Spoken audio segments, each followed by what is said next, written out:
Welcome to Everything Life and Real Estate. Let's get started with our hosts, Linda McKissack and Dana Gentry.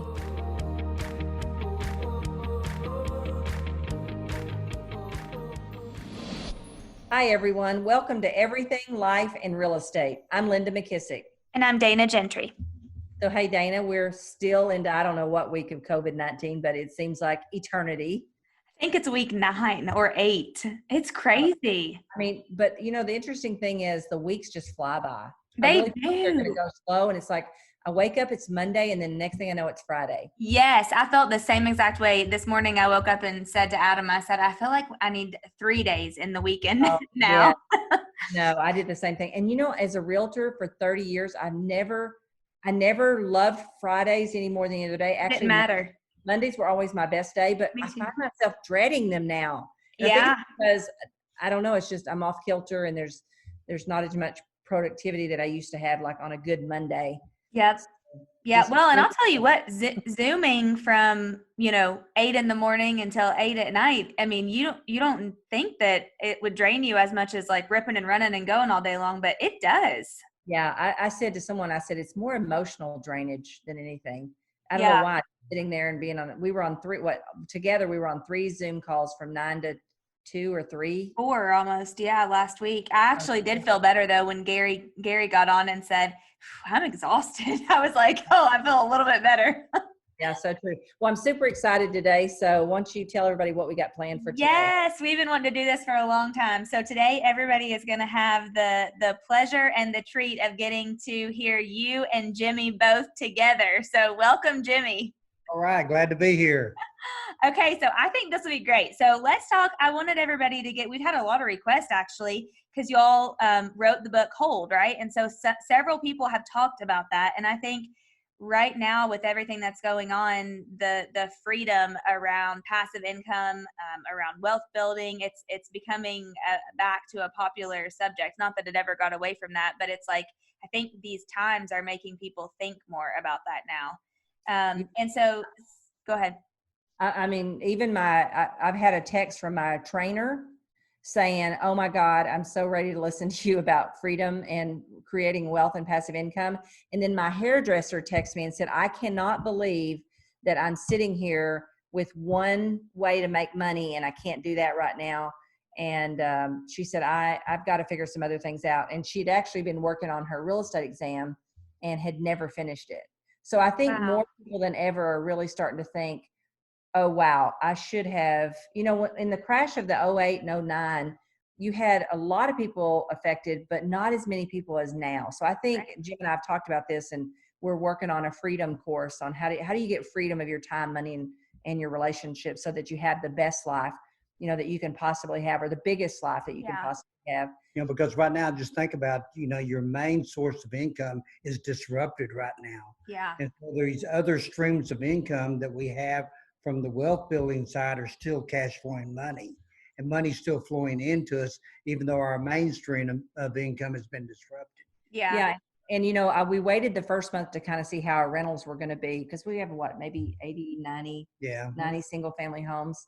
We have about 90 single family homes and 19 vacation rentals. And so we kind of held our breath to see the first month or so, how was it going to be? And I think there were 4 tenants, because I thought, oh, wow, I hope we don't have to change our message, because we believe in investing in real estate so much. And sure enough, 4 people, I think, had some blips. However, all 4 of them went out and got another job. Wow. So of all those houses, it was still going to be one of the best. Out of 80-something houses, we had 3 delinquents at the start of the month that ended up getting caught up by the end of the month. So we had 100% of our income that still came in from our rental properties. And this month looks like it's going to be a similar month. Well, actually, that's really great because, I was talking to my friend Josh, who y'all know this weekend, who manages over 1,000 properties. He said right now they've got I think he said close to 130 out of the 1,000 who haven't paid their rent. And the issue is the courts are closed. So you can't do anything about it. So that's great that y'all that weren't really disrupted that much by that. Well, and we've had a lot of on our vacation rentals. We've had over 100. We've had over 100 cancellations on our nightly rentals. And Yeah. so now we're getting short-term people that are coming in. They're booking at the last minute. People that had really booked long, like 6 months out and 4 months out. Those are the ones that are canceling and stuff. And I don't blame them. And we have a policy with our nightly rentals. If they mention anything about the coronavirus or a problem, we just refund their money. Yeah. Yeah. So it's just an easy out deal. Yeah. I was thinking, if y'all don't care, I think y'all should start by telling your initial story, because I know some people have heard it, but we have a lot of people who probably haven't heard it. And I think that's a great thing to kind of start with talking about. Yeah, well, one of the things I always say is when a crisis happens or a shift happens or a pandemic in this case, when things happen, if you give it long enough, there's tons of blessings that wind up coming out of it, and there's lots of lessons. Yep. And it's the lessons that are so valuable, because it was our lesson that we got in the late 80s and early 90s when in Texas, I believe it was Texas, Oklahoma, and Arkansas, we're kind of economically all tied to the same things: real estate, oil and gas. And then we had big banks called savings and loans. And so all of those kind of gradually and then suddenly just, got upside down. Yeah, they went away overnight almost. The oil and gas industry was totally disrupted. Savings and loans went away as we knew them today. And so there was just huge disruption. And I was in the restaurant and nightclub business. And we had several successful operations up in a little town north of Dallas called Denton, Texas. And we sold all those operations and had some money and went to Dallas and opened up a place that was kind of like, it was similar to a smaller version of Dave and Buster's. And it was a full restaurant with it and everything. And to make a long story short, it didn't make it. And Linda and I wound up about $600,000 in debt. So we took all the cash we had and invested it, all the money we could borrow from the bank, and put the deal together. And then the next thing you knew, we were upside down and we were broke. Yeah. So we sold that business, and immediately when we sold it to get out from under it, we actually were $600,000 upside down in debt. And I always like to say, I was only about 23 when that happened. And to be honest with you, I'd never finished college or gone to college at that point, really. I think I was in college.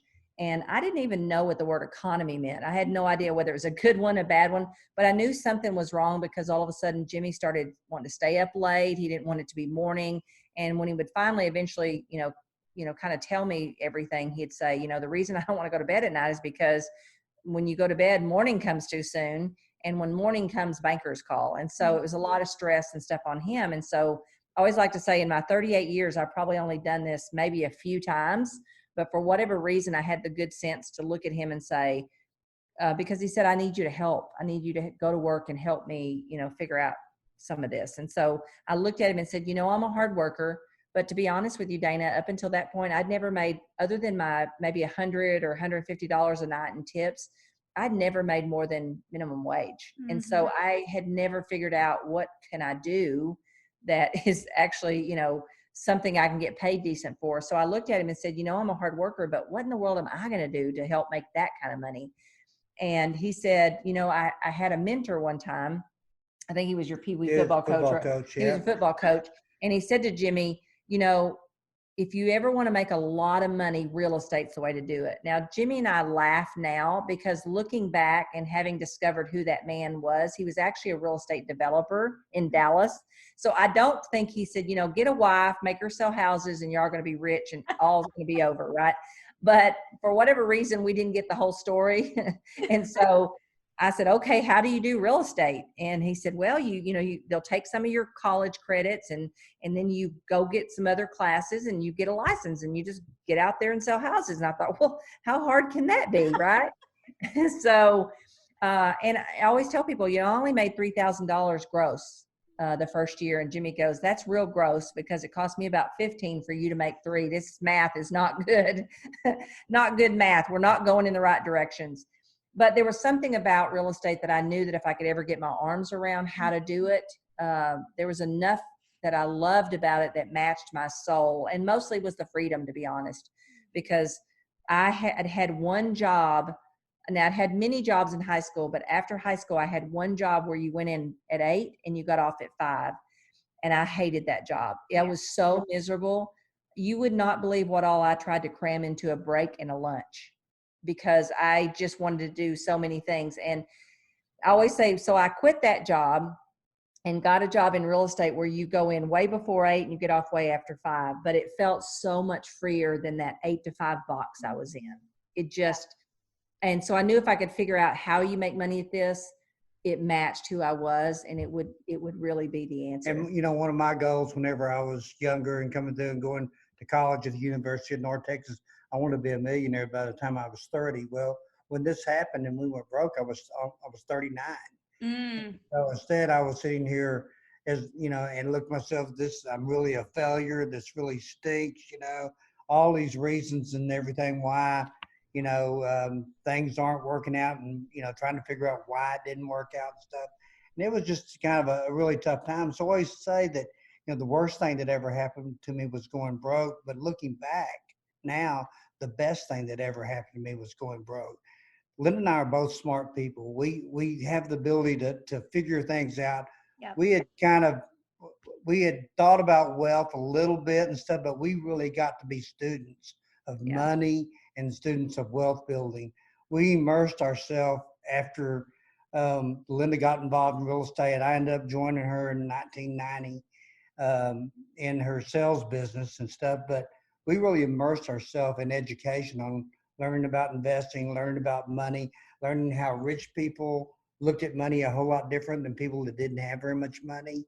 And so all the studying and all the books that we read and everything, they gave us really the power to go out there and to take a chance and try this. So if somebody's listening and they're thinking, man, how do I do that? What are the first steps? What would you say? Y'all read a lot of books. What else? Yeah. I mean, the first thing you have to do is get real clarity around there's not that actually many ways to build wealth. And I don't know how everybody else feels about that, but that actually was a good thing for me, because I always say if there was 1,000 ways, I would have frozen and done none of them. But there's really, through Kiyosaki's second book that he wrote, which is called Cash Flow Quadrant, which was a turning point for us. We realized there was only 3 ways to build wealth, primarily: real estate investing, stocks, and then businesses. And at the time, we were so burnt from his businesses, we weren't really looking for how do you run a good business that can throw off wealth and passive income. We would eventually come back to that, but really we didn't want to do stocks. Bottom line, we took the easiest track that there was for us. And you know, if you really study Warren Buffett, and they say invest in what you know and what you understand. And we knew and understand residential real estate. Yep. And so that was the easiest mode for us. But we had a big problem. We had zero money, and we were flat broke. We had zero money in our savings account. The only house that we owned was the one we lived in, and it was an owner finance deal that we got. And so, I mean, we had a problem with no cash. And whenever we're out teaching and stuff, and we've been teaching this stuff for 20 years now, you know, in different seminars and groups, and you know, that seems to be a universal problem. It's lack of money on the front end. Yep. So our first deal is we found a partner on the front end, and anyone that has the power and knowledge and can add value, like we could, by going out finding a really good deal in the marketplace, that's worth money. And if you can go find the deal, you can generally go find the money.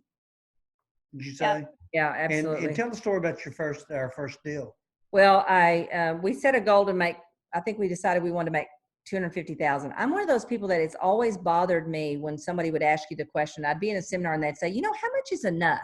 And probably you've had, Dana, yourself too, have even family members say, you know, when are you going to be done? How much is enough? You know, and that always bothered me, and I never could figure out why. And it's because 99% of the time when you're doing what you love, you're not really doing it for the money. However, when you add value to the world and to people, you can't keep money away. Money is just going to be the byproduct and the scorecard of that. So, but at the time, you had to come up with a number at the time, we now call it your freedom number, which we encourage everybody to do. The first thing is, what is your freedom number? What's that dollar amount that if you had that money coming in passively, that would give you the freedom of the time, money, and relationships that really make your life really, you know, big. And so really. in 1990, our freedom number where we were at financially at that time was $250,000. If Linda and I figured out a way for us to create enough income to have $250,000 coming into us passively, by the time I was 60 years old, and remember I was 40, right at 40, whenever we started on this journey. If we had $250,000 coming into us passively, that was our retirement plan, our enjoy the rest of our life plan. That was it. And really what that meant in our market area is we needed to own 20 houses, have those 20 houses paid for free and clear, and they needed to net us $1,000 a month each after expenses for each one of the houses. So it all started out with a plan and a formula of putting this together.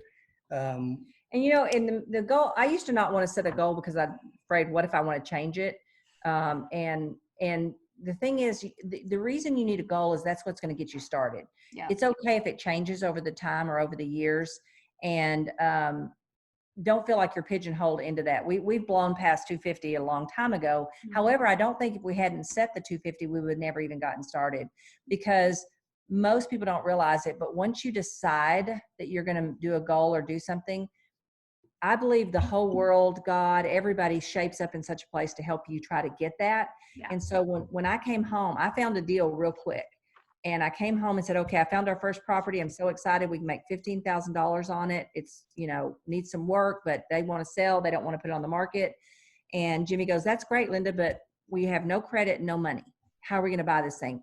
And I went to bed that night. When I woke up the next day, I realized my builder, Lou Craft, would do it.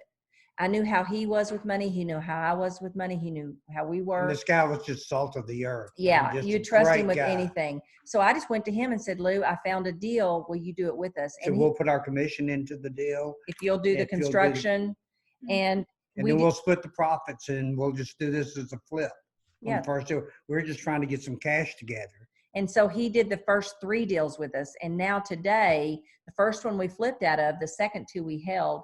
And I always tell the story that on the second one that we bought, we actually make about 21, 22. Actually, it's $3,000 a month. Oh God, rent's gone up. Now. Okay, so that one brings in about $3,000 a month. You still have it?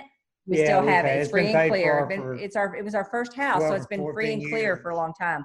Jimmy's Social Security, I think if he took it by a certain age, they were going to give him about $1,400 a month for working for 40 years. Crazy. So one house brings in $3,000 cash flow, or you can depend on your Social Security after 40 years of working being $1,400, $1,600. I don't know what it is now, but yeah. And what's really amazing about that story, Dana, is most people think you've got to do like own 100 houses or 80 houses, whatever. You don't. It doesn't take very many to build a large portfolio and give yourself options and stuff. Imagine if you only own 3 or 4, you come in there. I mean, that's more money than most people are going to save in a lifetime.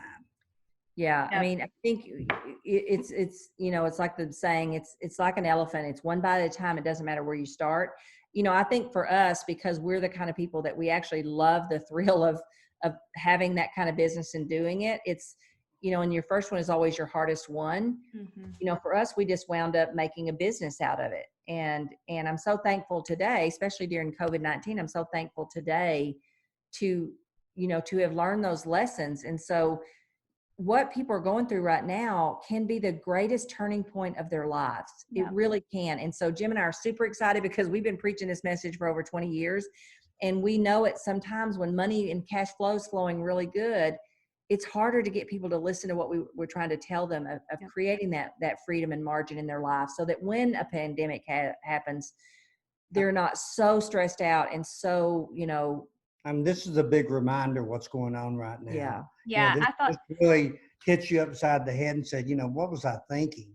I was flying along, my business was great, and all of a sudden, whoever would have thought a pandemic would have caused all this commotion and all this, strain on everybody's life like it has right now. And, you see economic downturns, but to see something like this hit you, it's really, it's a wake up call. It's a wake up call, totally. I thought it was really interesting last week, Linda. I don't know if you heard this or not, but when we had our Zoom with Gary Keller, and he said, to be honest, guys, some of y'all needed this to happen because you needed it to leapfrog your dollar. People are so out of sorts that this actually will be a blessing. Yeah. Well, and on the economic side, you're never you know, it's so sad what's happening to people. You know, I've had a sister die and a brother die during this. My brother died before the COVID, so he did not die alone, but my sister died alone, and she did not die from the COVID, but because of the hospital rules and because of COVID. So what's happening in the world is so sad. It's Terrible. devastating to people. However, the economic piece of it will cause a transfer of wealth. And so once you understand money and you get in a position, and we're always going to have shifts just happen. Things go up and things go down. I hope we never have something like this again, but we probably will. We'll have something, but we'll be able to be better prepared because we learned where were the places that it just was not fun. We did not have enough money put away.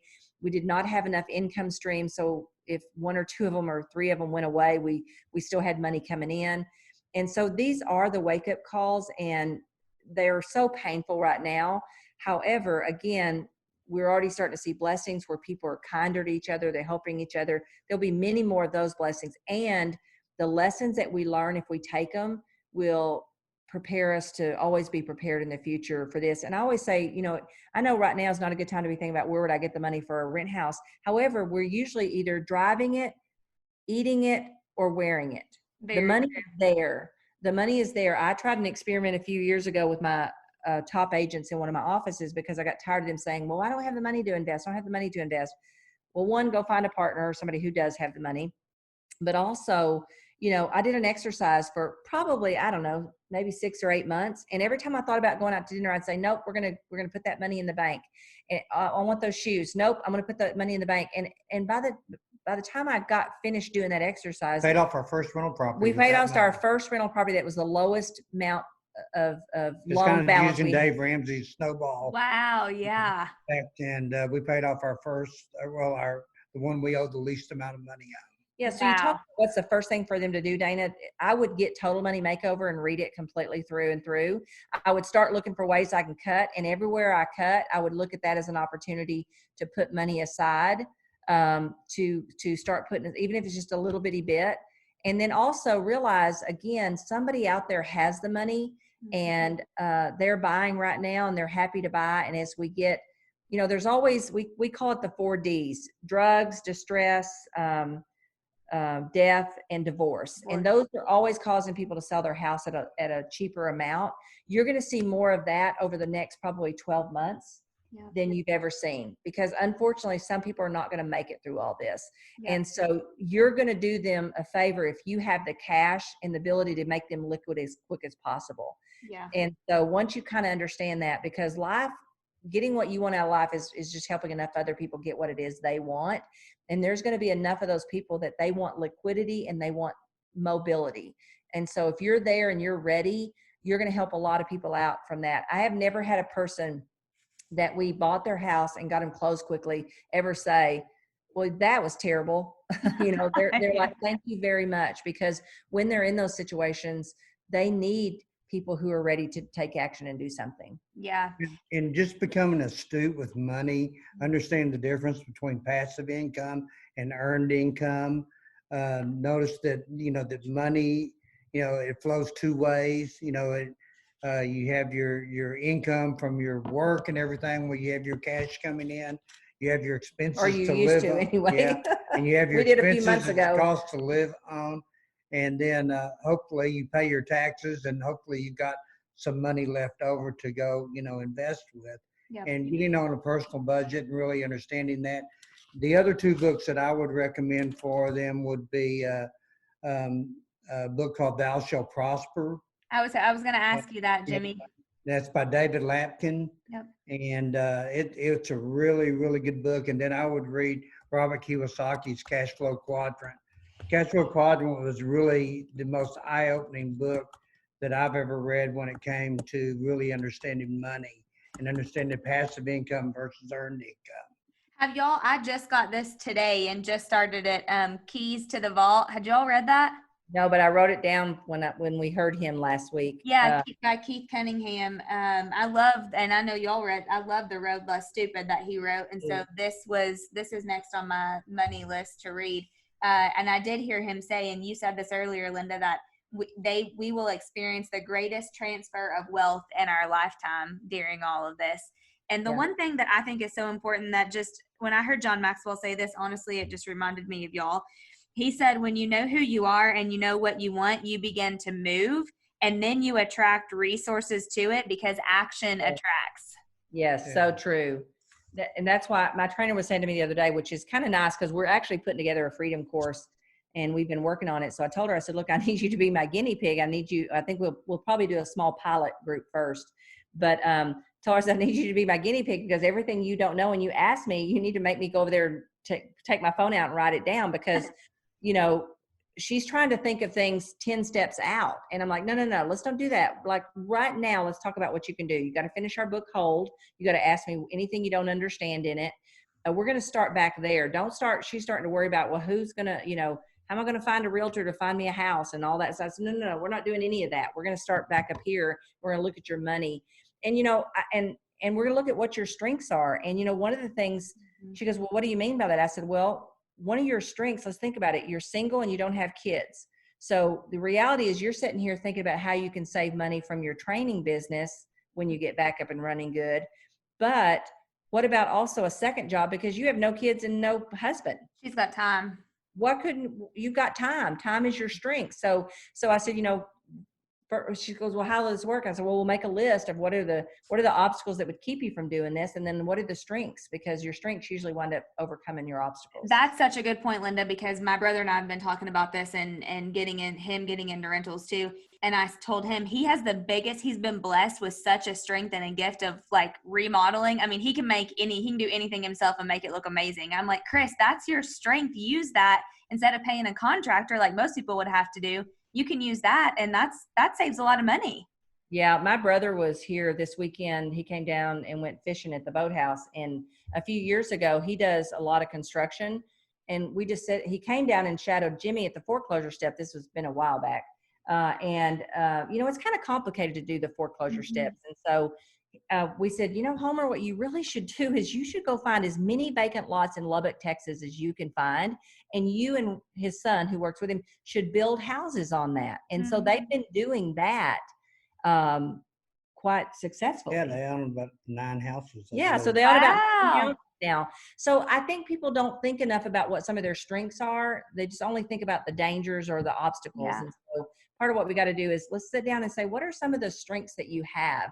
You know, if it's grit and your willingness to grind something out and have 2 jobs for a while, or you're willing to go ask somebody you know to be your partner. I mean, there's so many things that you could use. Yeah, I mean, the hardest part about building wealth is you've got to get over the instant gratification mode of your life. You know, our society as a whole is so into instant gratification, and you know, real estate agents are the world's worst because they're always searching for the next commission, and they get themselves into a lifestyle that's, you know, that's usually, you know, at a high point and stuff, and there's usually no money left over to invest. Yeah. And so just getting over the instant gratification thing is probably the biggest obstacle. I know, you know, we really sat down and we really built a plan on the front end. Yeah. And then we went and executed the plan, and we educated ourselves all along the way. And there's so many ways to go do that. You can get in investment groups, you know, but for us, it was about reading books and then going out there. Another thing that for us, what really forced us to do is really get good at our real estate sales. Do you understand how awesome the real estate industry really is? Yeah. And how much money we can actually make in the real estate industry if we go out and we work it? Yeah. I mean, we were really, when Linda and I she was working the listing side, I was working the buyer side, and we had 2 administrative assistants. We were selling a lot of houses. Linda was listing a couple of 100 houses a year.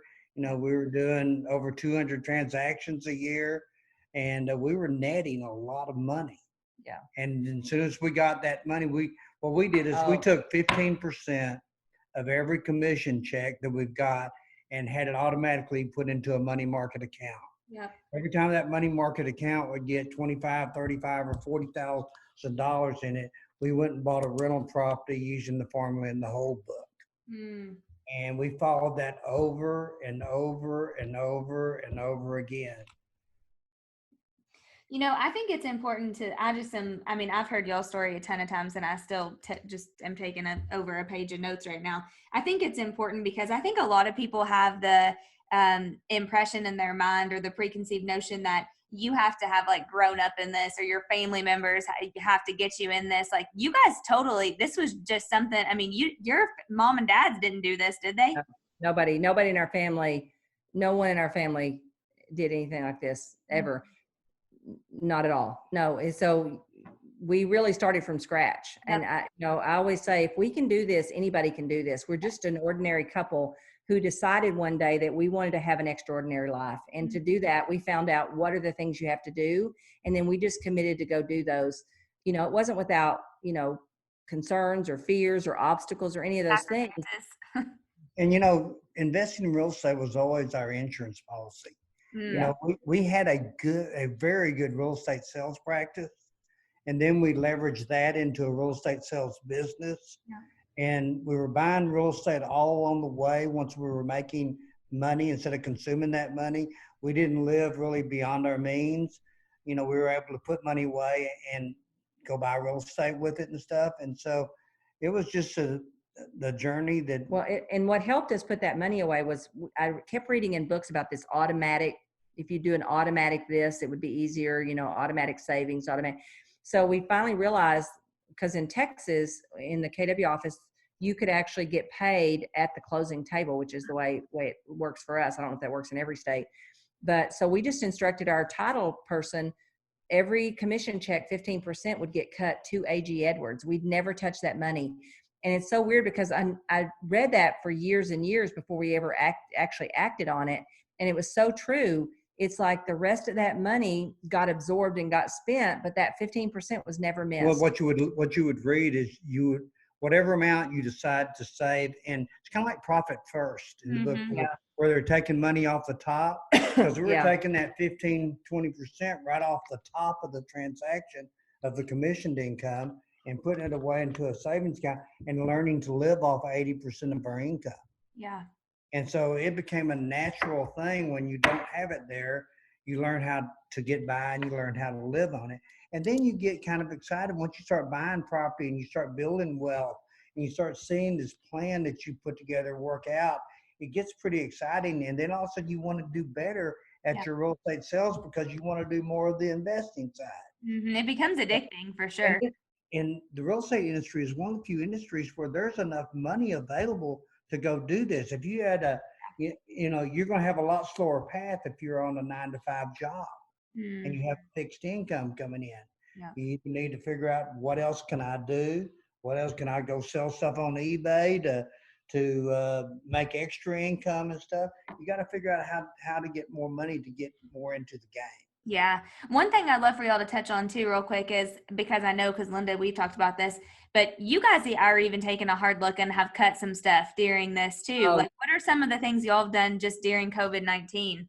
Well, the first thing I did was I went and pulled on the credit cards, all the automatic, you have so many automatic things that you sign up for and you think, well, in 30 days I'll cancel this, and then you don't cancel it. We had a ton of that. Yep. Let me think, what else did we? Well, the biggest thing is our travel. Oh yeah, travel. Yeah. We didn't all of a sudden travel. We're all over the, Yes. This is the longest stint Linda and I have been at home. Not on a plane. Yes. And if we had been anywhere, we've driven, like we're in Branson, Missouri right now at our vacation rentals because we've got some lots being developed up here and we needed to take a look at them. But we're driving, and we drove from Ohio a few, I don't know how many weeks ago, 8-9 weeks ago, whenever it was. So yeah, travel has been huge. And plus we applied for the government loans like everybody else. So we didn't lay off any of our employees. Yeah. All of our people are still working. They're together and stuff. And so, we've done, we've kind of followed the textbook. Yeah. Yeah. And, I think the thing is, there's so many, and I haven't been shopping. I'm a big shopper. I love to shop. That because you and I both love to shop. And I really haven't shopped the way I was before. I've just got to take a pause and think, I don't know when this thing is going to be over, and you don't know how far it's going to go down. And I'd rather be cautious. Plus all the services you can't go do. You can't go to the gyms. You can't go to. Yeah, which I've always had a nice workout gym, so I'm glad about that. But I was going to my gym some, so now I'm not going to the gym, not going to Orange Theory. Yeah. I mean, all those things add up. We just don't realize it. And so now, while we're in that mode, you could stay in that mode and say, I want to be in a different position next time this happens. Maybe I want to be in a nicer house. Maybe I want to be less worry about where my money's going to come from. I want more streams of income. So if one or two goes down, by 30, 40, 50%, and I've still got enough income coming in. And just think about all the people, Dana, that are out there right now that in their businesses, they didn't have any cash reserves. Yeah.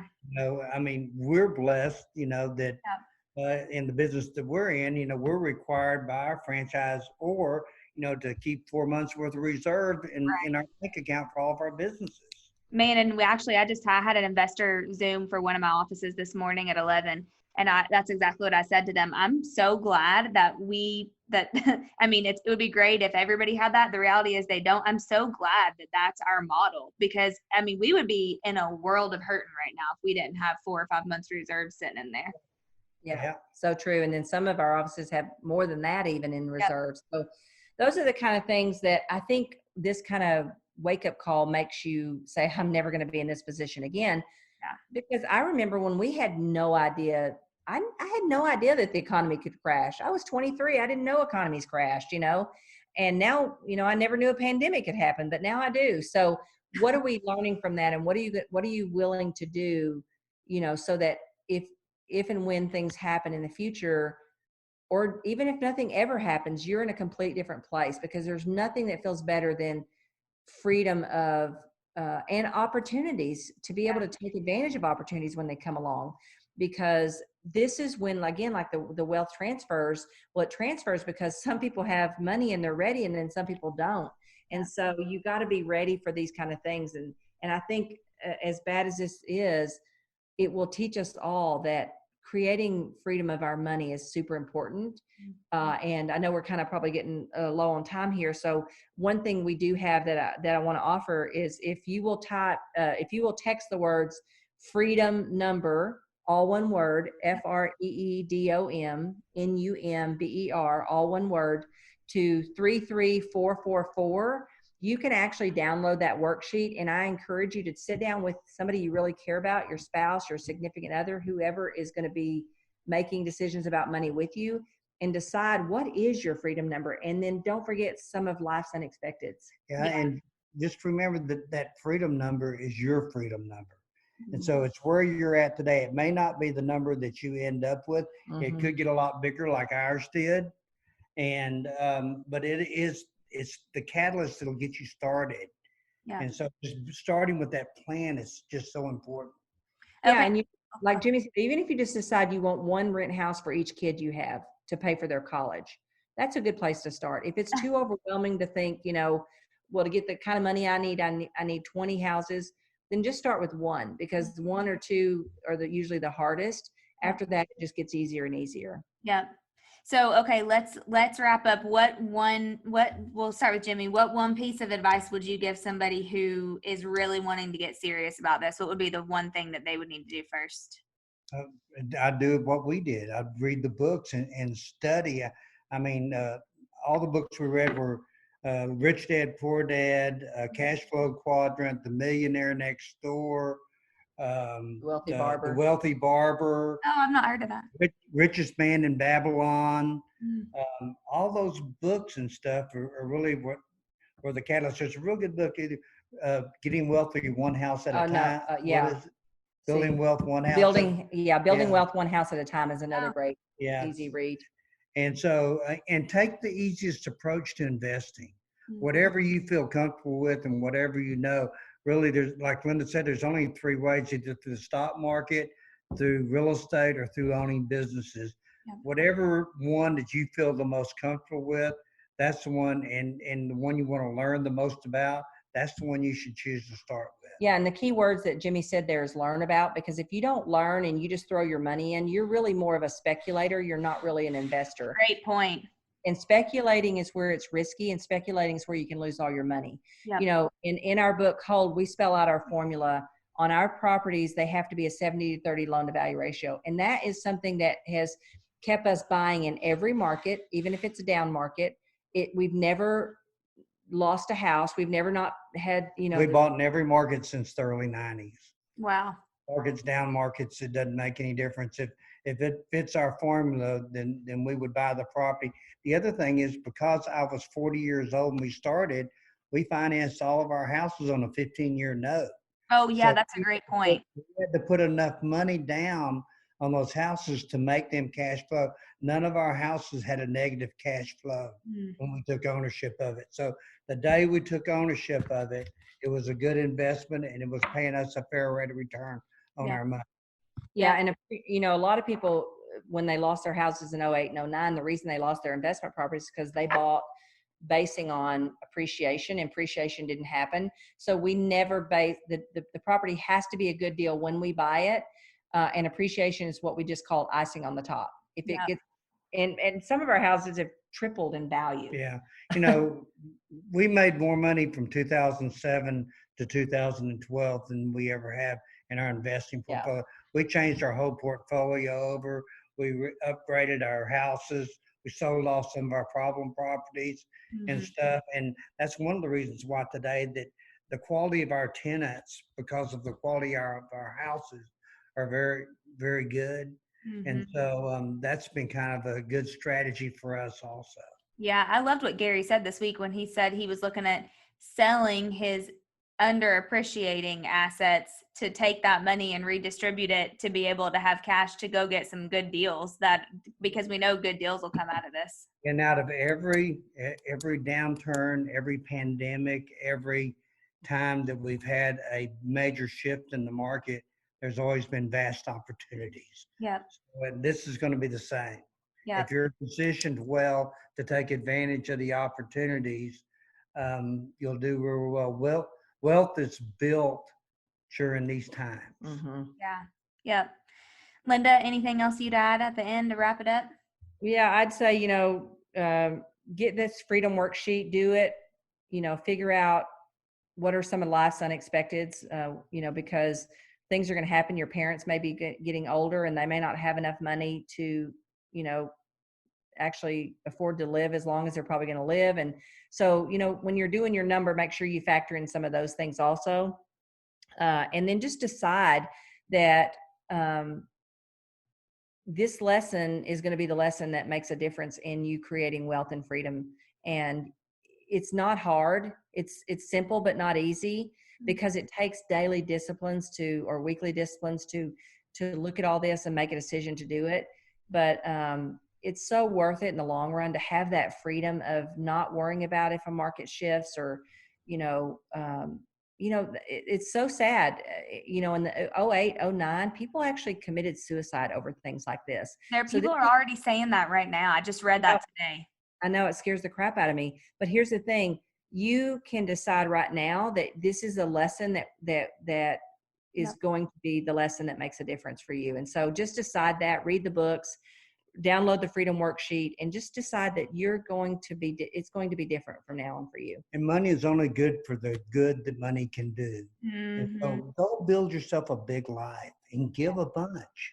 And give the things that are important to you, and support the things that are really, really, really important to you in your life. Yeah. You can't do that if you don't have the freedom of money. It was really cool. Our pastor reached out to us because we'd given money at the end of the year to go towards a building fund, because we thought we were going to build a church, but we decided all the deacons decided we better not do that right now. But anyway, he reached out to us and said, I know things are crazy. I'm happy to give you all this money back. Wow. We're not going to be doing the building. And we said, you know what? We trust you. You know what the needs are right now. And wherever you think the greatest needs are, that's where the money needs to go. And so that is when you're able to give to the things that matter. Because, sometimes I feel helpless in this COVID-19, because it's like, I'm not a nurse. I'm not a doctor. What can I do to help? Well, believe me, if you get financially strong and you have money's always needed in situations like this. There's always a need. And then you find the good organizations that you trust and that you feel good about, and you let them take that money and do what they need to with it. I used to feel bad because I'm not a missionary. I'm not a this. I'm not a that. I'm not called to do those things. And finally, our pastor said, do you realize we all need money, right?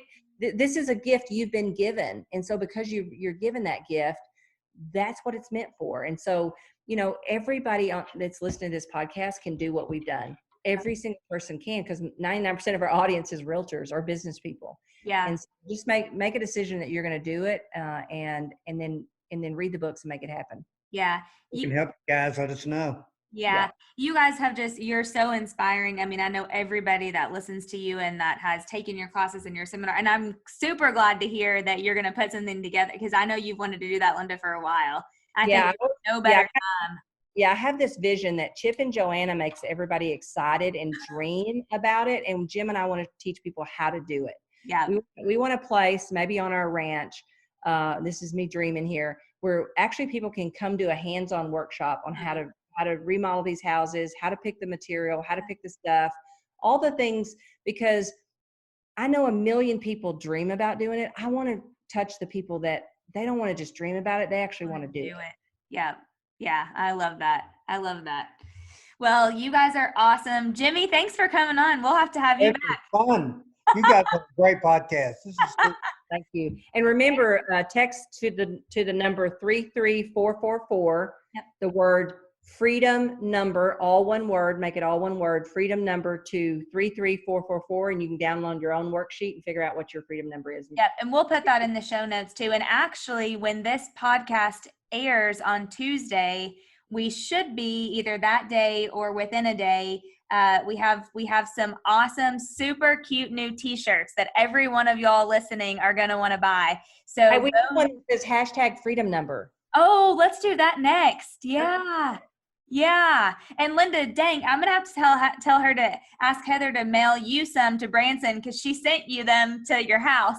That's right. We're headed back there in a day. Okay, good. We're only here too. Good. Yeah. So everybody will have to go to our website, everythinglifeandrealestate.com, and our first 3 will be on there for purchase. Yes. Awesome. Great.